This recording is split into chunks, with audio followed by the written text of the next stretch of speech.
Praise the lord. ఈరోజు దేవుని మాటలు చూద్దామండి. వెలుగు ఫలము సమస్త విధములైన మంచితనము, నీతి, సత్యమను వాటిలో కనబడుచున్నది.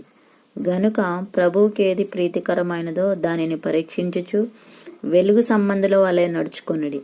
నిష్ఫలమైన అంధకార క్రియల్లో పాలివారై ఉండక వాటిని ఖండించుడి. ఏలయనగా అట్టి క్రియలు చేయువారు రహస్యమందు జరిగించు పనులను గూర్చి మాట్లాడుట అయినను అవమానకరమై ఉన్నది. సమస్తమును ఖండింపబడి వెలుగు చేత ప్రత్యక్షపరచబడును. ప్రత్యక్షపరచునది ఏదో అది వెలుగుకే కదా. అందుచేత నిద్రించుచున్న నీవు మేల్కొని మృతుల్లో నుండి లెమ్ము, క్రీస్తు నీ మీద ప్రకాశించునని ఆయన చెప్పుచున్నాడు.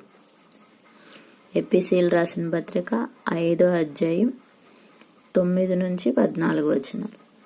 దేవుడి పరిశుద్ధ వాక్యం దీవించునుగాక. ఆమేన్.